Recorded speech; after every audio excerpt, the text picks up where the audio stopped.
Okay. Today we are going to look into the living in the kingdom of God. आज हम देखेंगे कि कैसे हम परमेश्वर के राज्य में जीते हैं And I'm going to share through the Matthew chapter 13.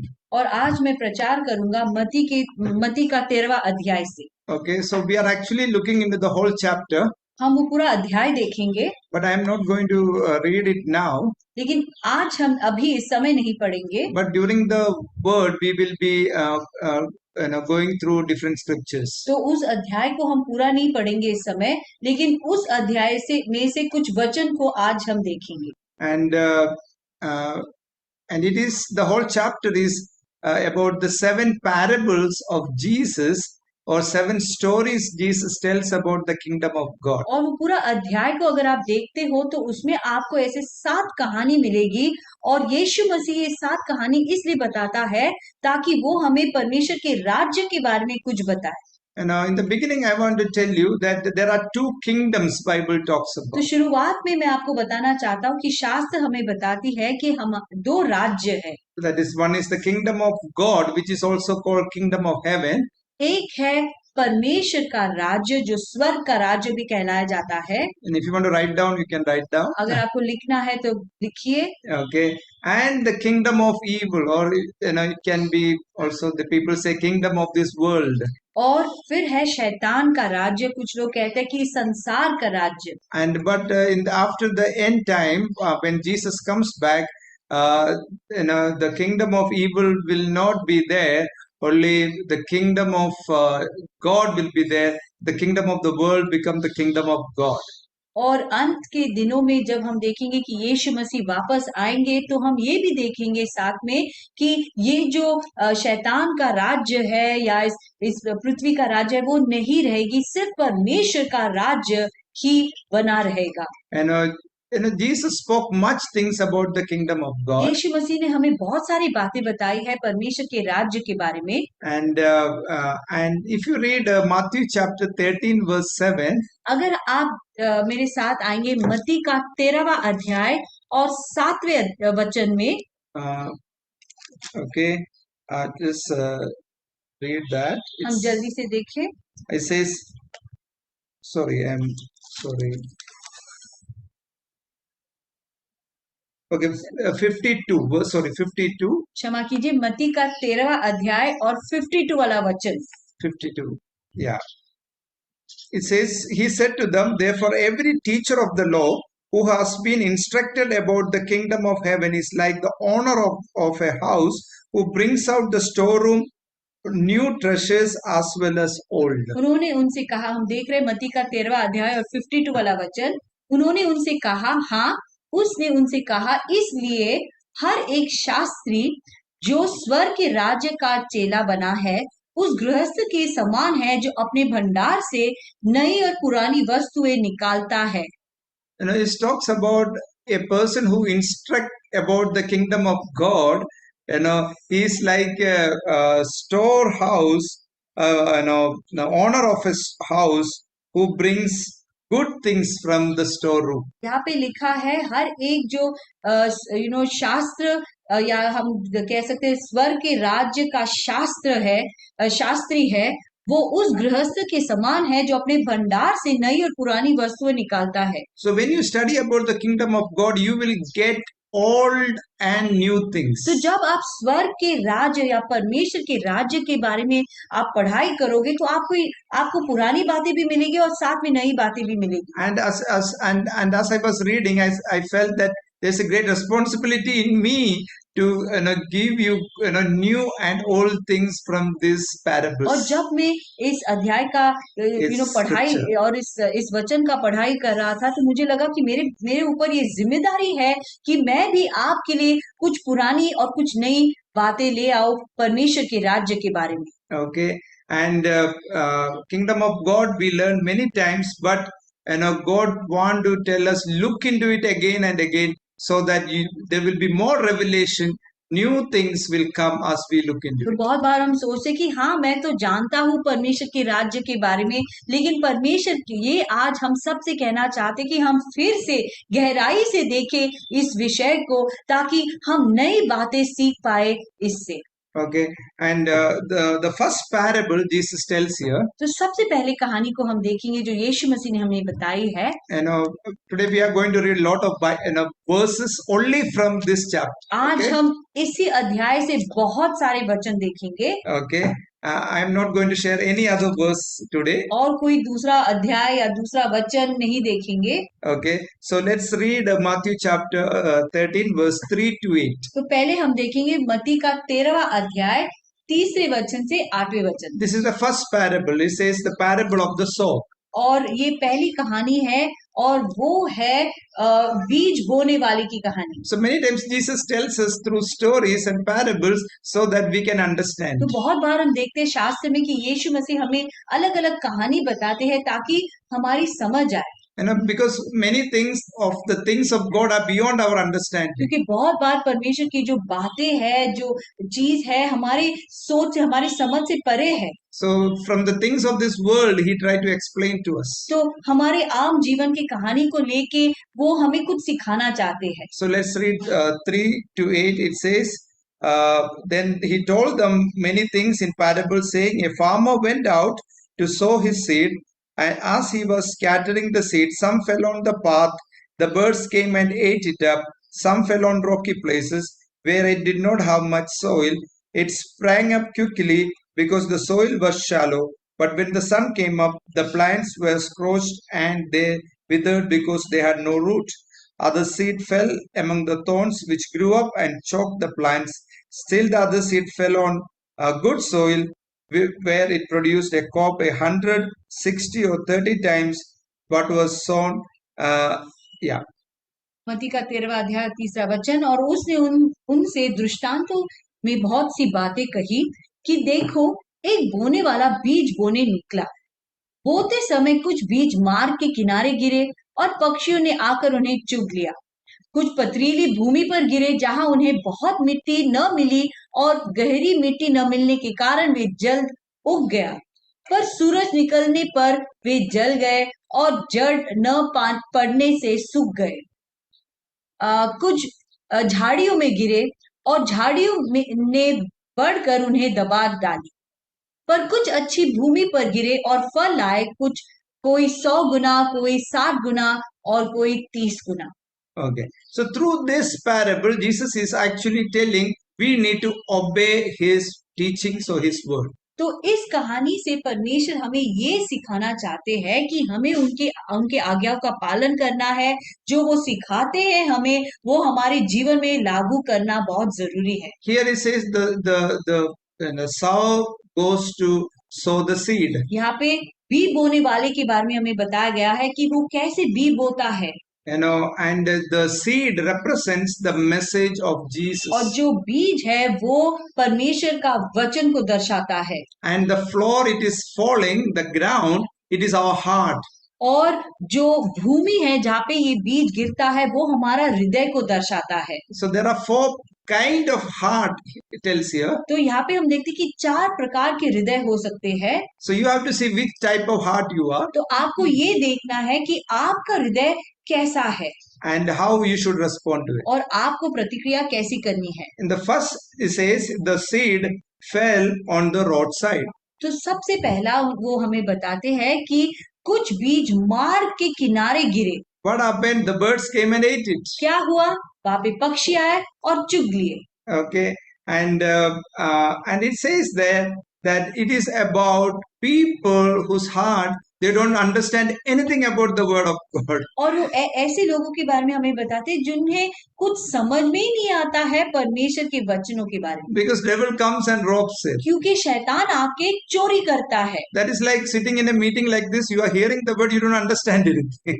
इस समान है जैसे कि आप सभा में बैठे तो हो, आप सुनते रहे हो वचन, लेकिन कुछ समझ में नहीं आया।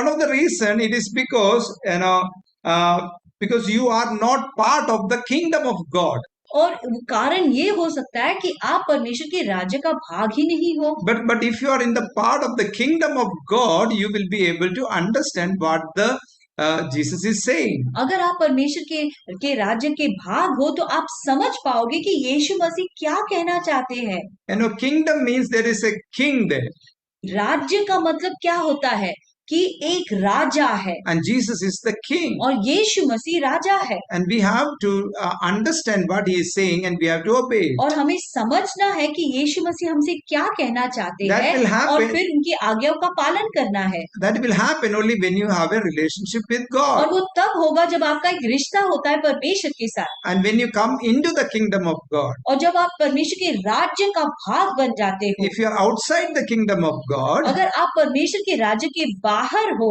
you won't be able to understand. आपको समझ में नहीं आएगा कुछ And भी। Bible says when you believe that Jesus Christ died on the cross for your sins will be forgiven, and you becomes the part of a kingdom which is a holy kingdom of God. शास्त्र में लिखा है कि जब आप विश्वास करते हो कि यीशु मसीह आपके पापों के लिए उस क्रूस के ऊपर मरे, तब परमेश्वर आके आपके पापों को धो लेता है, साफ करता है, आपको शुद्ध कर लेता है और आप परमेश्वर के राज्य का भाग बन जाते हो और ये एक पवित्र राज्य है।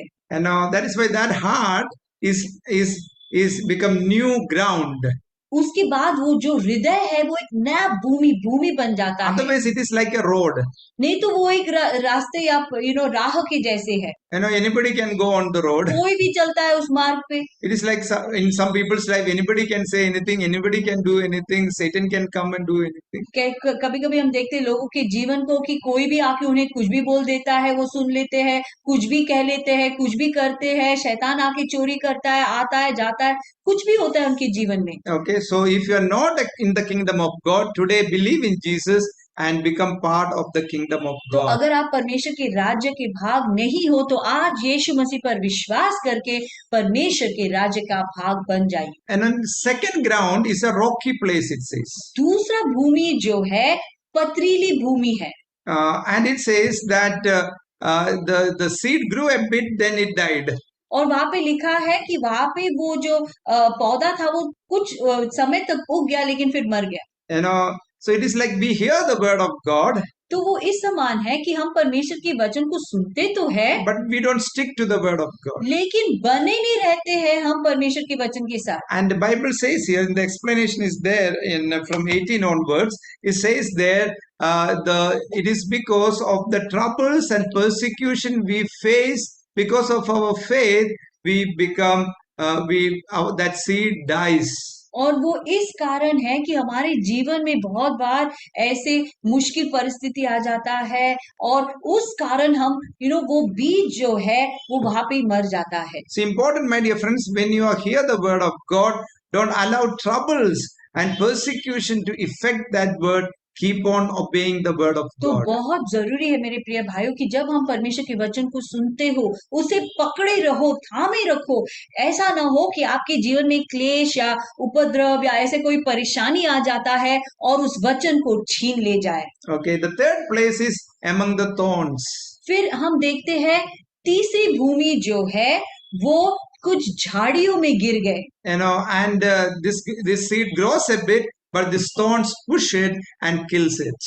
तो ये जो बीज है वो थोड़ा सा बढ़ने लगता है लेकिन झाड़ियों में रहने के कारण वो झाड़ी जो है उन्हें दबा लेती है। And Bible says these thorns are the wealth of this world, worries that chokes the word of God. और शास्त्र में ये भी लिखा है कि झाड़ियों का मतलब क्या है, वो किस चीज को दर्शाता है, वो है इस संसार का चिंता और धन का धोखा जो वचन को दबा लेता है। We want to follow Jesus, but sometimes we follow money, wealth, we are worried about things. God saying, don't run after those things. Keep following the word of God. हम चाहते तो बहुत है कि हम परमेश्वर के पीछे चले, परमेश्वर के मार्गों में चले, लेकिन क्या होता है, धन का धोखा या ये सब चीज हमारे जीवन में आ जाता है और हमारा ध्यान को भटकने देता है। परमेश्वर कहता है ये सब छोड़ो, मेरे पीछे हो लो। And the last ground, the good ground, it says there, is a good heart. और आखिरी भूमि जो है वहां पे लिखा है वो एक अच्छी भूमि है। And it says there that and it bear 60, 30 times, 100 times the fruit. और वहां पे लिखा है, वहां पे जब बी गिरता है वो फल लाता है, कोई 100 गुना, कोई 60 गुना, तो कोई 30 गुना। These are people who hear the word of God and obey them in their life. ये वो लोग हैं जो परमेश्वर के वचन को सुनते हैं और उसे कार्य में डालते हैं। You know, it's important, my dear brothers, we need to prepare our heart to hear the word of God and obey the word of God, like loving God, loving one another. There are different things, but we need to prepare our heart to hear the word of God and obey the word of God. तो इस कारण बहुत जरूरी है कि हम अपने हृदय को तैयार करें, ताकि हम परमेश्वर के वचन को सुन पाए, समझ पाए और उसे अपने अपने जीवन में कार्य में डालें। जैसे कि हम परमेश्वर से प्रेम करें, एक दूसरे से प्रेम करें, ये सब कार्य करने से होता है। So it is about obedience. Let's be obedient तो people. ये है, बात इतनी सी है कि हम परमेश्वर के आज्ञाओं का पालन करें, हम Okay. आज्ञाकारी लोग बने। Second parable, दूसरी कहानी या दूसरी दृष्टांत, it is the parable of weed in verse 24 to 30. हम देखेंगे मत्ती का 13वां अध्याय 24वां वचन से 30वां वचन। It says, Jesus told them another parable. The kingdom of heaven is like a man who sowed good seed in his field, but while everyone was sleeping, his enemy came and sowed weeds among the wheat and went away. When the weeds sprouted and formed heads, then the weeds also appeared. When the owner's servant came to him and said, Sir, don't you sow good seed in your field? Where then is the weed come from? The enemy did this, he replied. The servant asked him, Do you want us to go and pull them up? No, he answered, because while you are pulling the weeds, you would root up the wheat with them. Let both grow together until harvest. At that time, I will tell the harvesters, first collect the weeds and tie in bundles and burn. Then gather the whole wheat and bring it into my barn. तो हम देखेंगे मत्ती का 13वां अध्याय 24वां वचन से आगे। उसने उन्हें एक और दृष्टांत दिया कि स्वर्ग का राज्य उस मनुष्य के समान है जिसने अपने खेत में अच्छा बीज बोया, पर जब लोग सो रहे थे तो उसका एक दुश्मन आकर गेहूं के बीच जंगली बीज बोकर चला गया। जब अंकुर निकले और बालें लगी तो जंगली दाने भी दिखाई दिया। इस पर गृहस्थ के दास ने आकर उनसे कहा, हे स्वामी, क्या तूने अपने खेत में अच्छा बीज नहीं बोया? फिर ये जंगली दाने के पौधे कहाँ से आए? उसने उनसे कहा, यह किसी दुश्मन का काम है। दासों ने उनसे कहा, क्या तेरी इच्छा है कि हम जाकर उनको बटोर ले?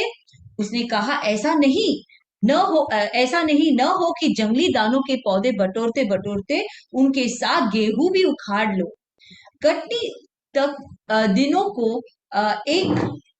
एक साथ बढ़ने दो, और कटने के समय मैं काटने वालों से कहूंगा, पहले जंगली दानों के पौधे बटोर कर एक गट्टे में बांध लो और उसे जला लो, और फिर गेहूं को मेरे खेतों के है उसे इकट्ठा करके मेरे पास ले आओ। You know, the explanation of this parable is written in the same chapter from 37 to तो 42. इस कहानी का मतलब उसी अध्याय में है 37 वचन से आगे। You know, and it talks about, there is a simple thing. It says there are two kinds of believers. तो ये कहानी का मतलब इतना साफ और सरल है कि दो प्रकार के विश्वासी है। Two kind of people in the kingdom of God. परमेश्वर के राज्य में दो प्रकार के लोग होते हैं। One is the real believers, वो है जो सच्चे मसीह लोग हैं, and there are fake believers. और फिर दूसरा है जो सच्चे मसीह नहीं है। You know, we can nowadays get fake, many things fake. आजकल बहुत सारी चीज नकली मिलता है। Okay, so we will find this kind of people also among believers. तो विश्वासियों में भी ऐसे दो प्रकार के विश्वासी हमें मिल जाए। Okay, but Jesus telling us here, don't worry about that. तो यीशु मसीह से कह रहे हैं, अरे तुम चिंता मत करो इसके बारे में। You know, in the end, Jesus will separate. In the end, you know, अंत में यीशु मसीह देख लेंगे और उसे दोनों को अलग कर लेंगे। there's a day of judgment. एक न्याय का दिन है। You know, sometimes we can be too much worried about other people, you know. कभी कभी हम बहुत उलझ जाते हैं कि अरे देखो ये क्या कर रहा है, वो क्या कर रहा है। You know, God is in a way, you know, telling us, don't worry about that.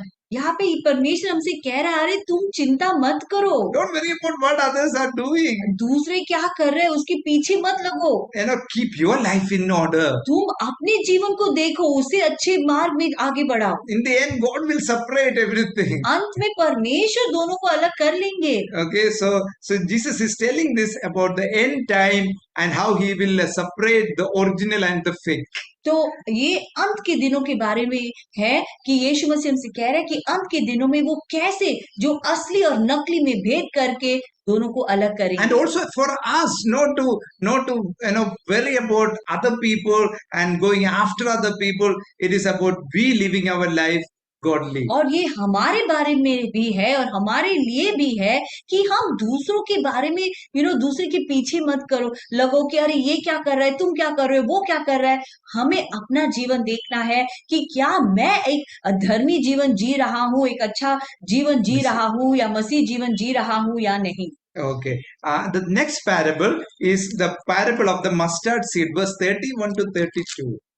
उसी अध्याय के 31 वचन एक तीसरी कहानी के बारे में है और वो है राय के दाने के बारे में। It says, he told them about another parable. The kingdom of heaven is like a mustard seed which a man took and planted in his field.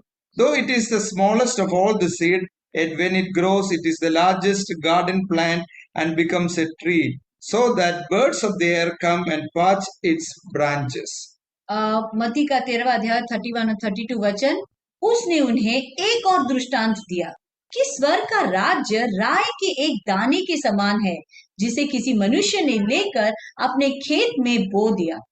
वह सब बीजों से छोटा तो है, पर जब बढ़ जाता है तब सब साग पात से बड़ा होता है और ऐसा पेड़ हो जाता है कि आकाश के पक्षी आकर उसकी डालियों पर बसेरा करते हैं।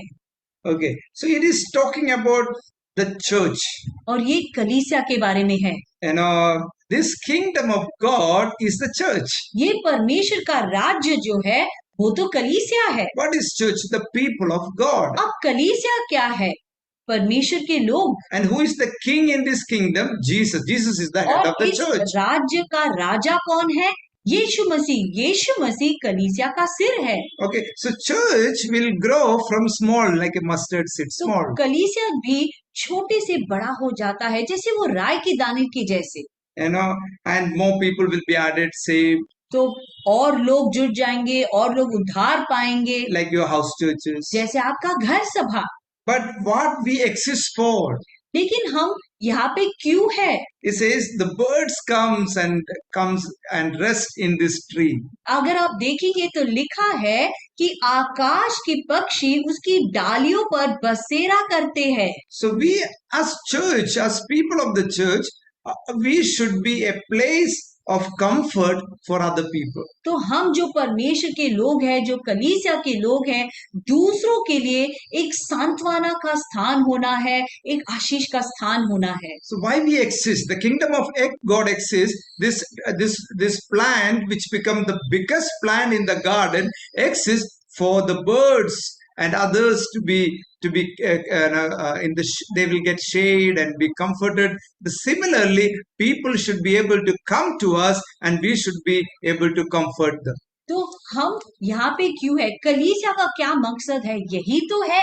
जैसे ये राय का दाना जो है सबसे छोटा है लेकिन बढ़ता है और सबसे बड़ा पेड़ बन जाता है, और वहां पे लिखा है कि आकाश के पक्षी उसकी डालियों में बसेरा करता है। इसका मतलब क्या है कि ये जो संसार के लोग हैं, हमें देख के वो हमारे पास आके उन्हें सुरक्षा महसूस होगा, हम उनकी देखभाल कर पाएंगे, हम उनको एक सांत्वना दे पाएंगे। And we should be able to pray for others. दूसरों के लिए प्रार्थना कर सकेंगे हम। And we should be a place for broken hearted.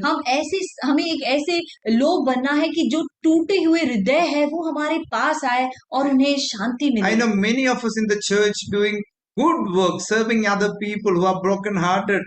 मैं जानता हूं कि हमारे कलीसिया में कई लोग हैं जो दूसरों की सेवा करते, खास करके उन लोगों की जो टूटे हृदय के हैं। when you are helping somebody, जब आप किसी की मदद करते हो, when you are praying for the sick, जब आप उन लोगों के लिए प्रार्थना करते हो जो बीमार है, some people are suffering, कुछ लोग बड़े संघर्ष से गुजर रहे हैं, when you speak to them, when you pray for them, you जब are becoming a mustard tree like in the kingdom of जब God. आप उनसे बातें करते हो, जब उनके लिए आप प्रार्थना करते हो, तो आप उनके लिए वो राय के दाने के जो बड़ा सा पेड़ है वो बन जाता है उनके लिए। When we pray for the sick and sick are healed, जब हम प्रार्थना करते हैं उन लोगों के लिए जो बीमार है और वो चंगाई पाते हैं, we are bringing the kingdom of God in their life. हम परमेश्वर के राज्य को उनके जीवन में ले आते हैं।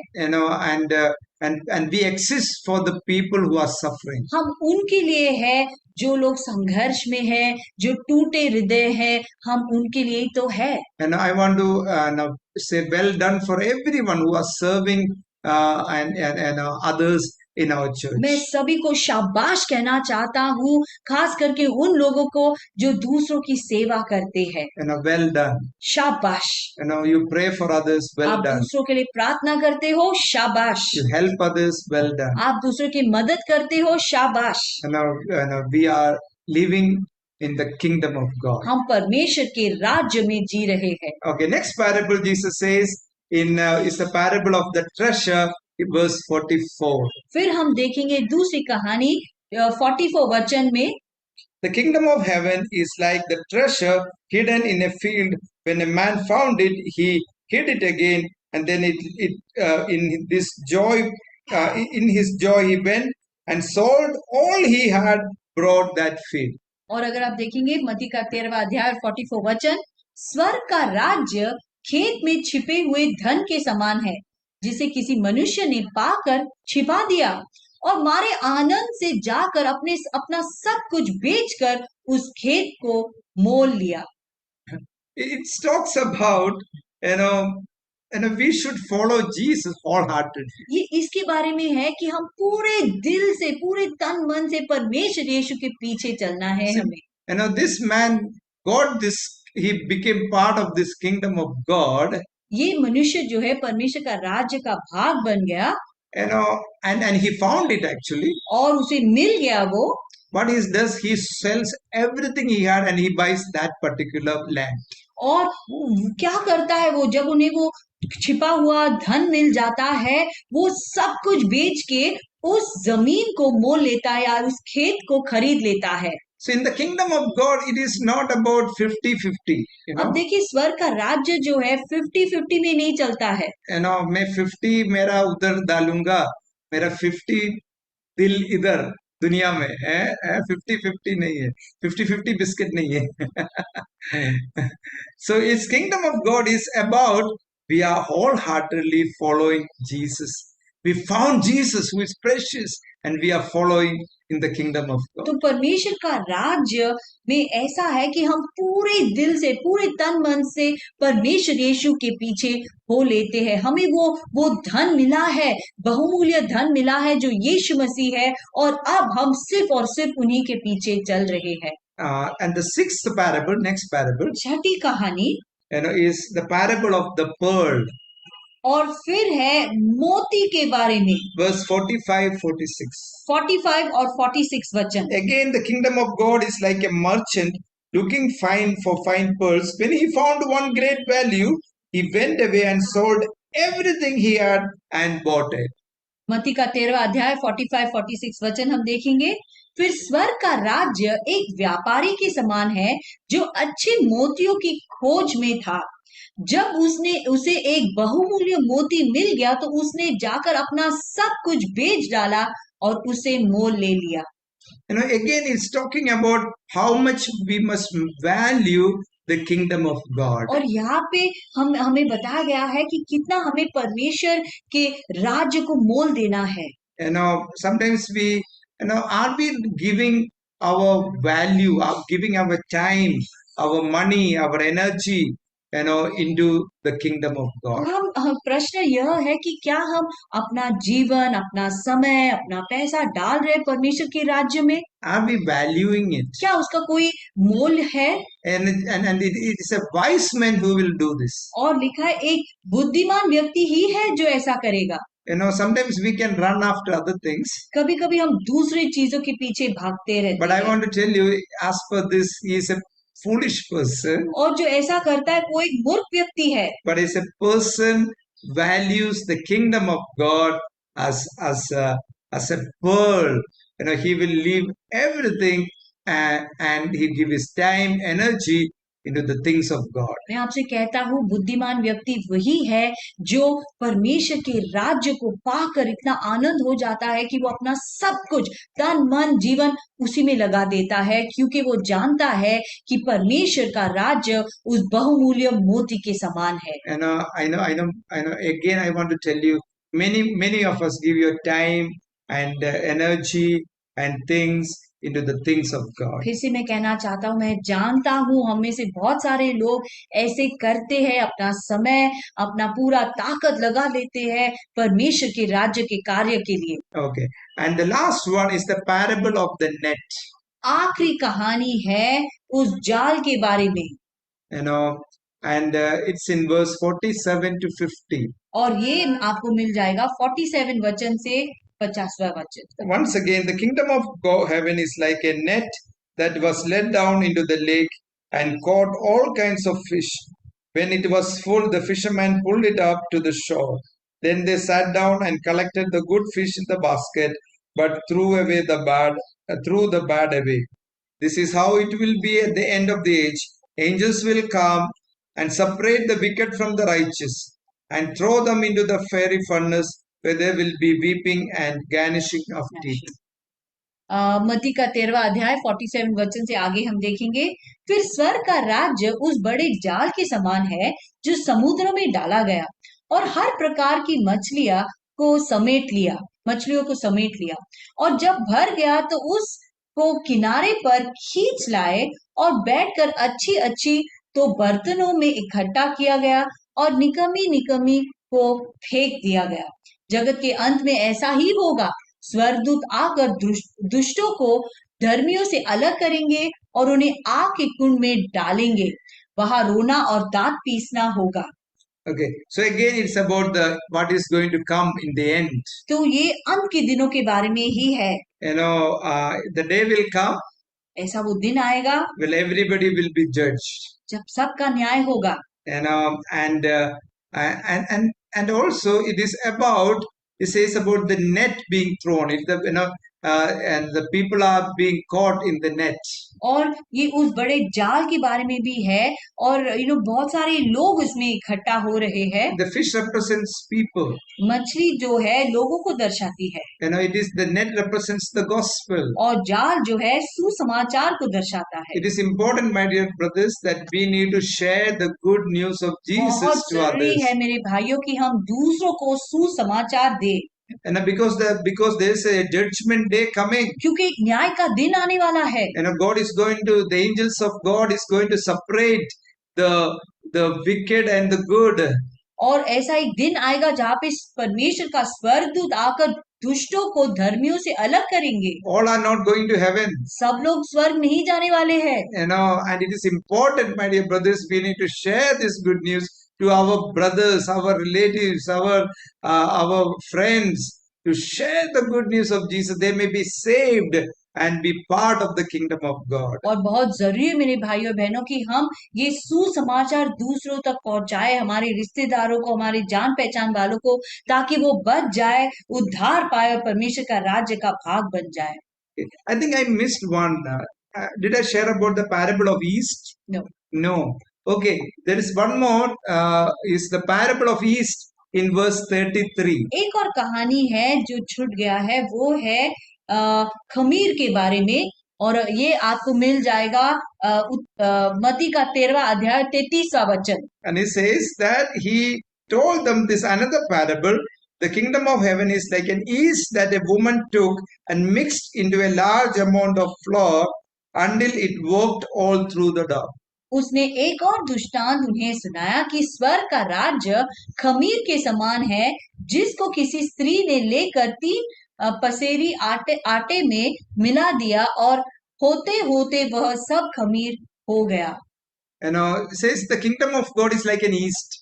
और लिखा है परमेश्वर का राज्य या स्वर्ग का राज्य खमीर के समान है। And it is like if you want to make bread, जैसे आपको अगर पाव बनाना है, or in our village we make appam, if you want to make या appam, केरला में आप अगर आपम बना रहे हो, they put yeast. वहां पे आप वो लोग थोड़ा सा खमीर डाल देते हैं, Okay, so this yeast ferment the whole thing, और तो वो खमीर जो है वो काम करने लगता है उस पूरे आटे में। and it's a small thing, but it works in the whole. थोड़ा सा ही आपको डालना पड़ता है, लेकिन वो जबरदस्त काम करता है। That is how the kingdom of God और is. स्वर्ग का राज्य तो ऐसा ही है। The thing is, we can influence the people around. हम असर ला सकते हैं दूसरों के जीवनों में। The effect of kingdom of God works slowly, but it will work everywhere. हम देखते हैं कि परमेश्वर का राज्य का कार्य जो है कभी कभी बहुत धीमी धीमी धीमी होती है, छोटे से होती है, लेकिन ये पक्का है कि वो पूरे इलाके में, पूरे जगह में काम कर देगा। It changes our lives. वो हमारे जीवनों को तो बदल ही देगा, It changes our family life हमारे परिवार के जीवन को भी बदल देता है, and our society. और हमारे समाज को भी। And also we could influence with our good values around और us. जो हमारे अंदर अच्छे संस्कार है, उसके द्वारा भी हम लोगों के जीवन में असर ला सकते हैं। It is important we keep on teaching others and studying the word of God. बहुत जरूरी है कि हम परमेश्वर का वचन का अध्ययन करें और हम दूसरों को भी सिखाएं। The world is, the value system is very bad. अगर आप देखेंगे आज की तारीख में कोई संस्कार ही नहीं रहा है। In our house group the other day, we were talking about bribing. People bribe and take bribe and हमारे give घर bribe. सभा में हम बातें कर रहे कि कैसे लोग घूस देते हैं, घूस लेते हैं, और ये चलता है, आम बात है। And how we need to handle those things. और कैसे हमें सही तरीके से उसको उसका इस्तेमाल करना या उससे अलग होना है। How you handle it, और कैसे हमें how you face it, and how you overcome it. हमें कैसे जीना है, कैसे उसका सामना करना है, कैसे विजय पाना है। Recently I came in the newspapers about how police, the whole few police people together planned a murder. और हाल ही में न्यूज़पेपर में आया था कि कैसे पुलिस ने कुछ लोगों जो पुलिस में थे, कैसे उन्होंने एक जाल बिछा के उन्होंने एक कत्ल किया। The whole the bomb they kept near to the Reliance and Ambani's house. कैसे बॉम्ब उन्होंने रख दिया था अंबानी के घर के बाजू में ही। And after that how they killed a person called Hiren. और कैसे उन्होंने एक व्यक्ति को भी मार डाला वहां पे। How this is all done by police. और ये सब पुलिस ने ही किया। And this is the value system. लेकिन सोचने की बात यह है कि हमारी संस्कार क्या कह रही है। And it is influence. It is important that we influence our, like an yeast, we can influence these people. इस कारण बहुत जरूरी है कि हम अच्छे संस्कार ले आए लोगों के जीवनों में, हम हमारा असर जो है, अच्छा असर हम ले आए लोगों के जीवनों में, उस खमीर के जैसे। How we live, how we, and our life is very important. हम कैसे जीते, हमारा जीवन बहुत जरूरी है। I think more than we speak, our life speaks. मैं आपसे कहता हूँ, हम कभी कभी बहुत बोल सकते हैं, लेकिन उससे कई गुना असरदार होता है हम जीवन कैसे जीते हैं। Recently somebody asked me, we have to give bribe. हाल ही में किसी ने फ्रैंकी को आके कहा हमें तो घूस देना ही पड़ेगा। But I have to handle it. और मुझे कहना पड़ा नहीं नहीं, हम नहीं कर सकते ऐसे। Okay, so it is important how our life will be a witness for other people. बहुत जरूरी है कि हमारा जीवन दूसरों के लिए एक गवाही बने। So I want to conclude here. यहाँ पे हम अंत करेंगे, End with verse 51. और आखिरी वचन देखेंगे, 51 वचन। It says, Jesus asking them. और यीशु मसीह उनसे ये कह रहा है, Just read that. आइए हम देखें says, मत्ती का 13वां अध्याय 51 वचन। It says, have you understood all these things? Jesus asked. यीशु मसीह ने उनसे कहा, क्या तुमने ये सब बातें समझ ली है। So I want to ask you all. तो फ्रैंकी आज आपको यही प्रश्न पूछा है कि क्या आपको समझ में आई सारी बातें। Everybody understood everything? समझ में आई तो एग्जाम होगा कल। Okay. So if you not understood, और अगर आपको कुछ भी समझ में नहीं आया, okay, or if you have any doubts, या कोई संदेह है, कोई प्रश्न है, We have a chat box here. हमारा एक चैट बॉक्स है, So you can put your question there. तो आपका सवाल आप यहाँ पे डाल सकते हो। Okay, you didn't understood anything, or you understood some things, you have some doubt. आपको कुछ भी समझ में नहीं आया, या आपको कुछ बातें समझ में आए, कुछ समझ में नहीं आया, या आपको कोई संदेह है Any doubt about this, you can ask. शास्त्र के बारे में जो आज हमने देखा, कोई प्रश्न है या कोई संदेह है, आप वहां पे चैट बॉक्स में डाल सकते हैं।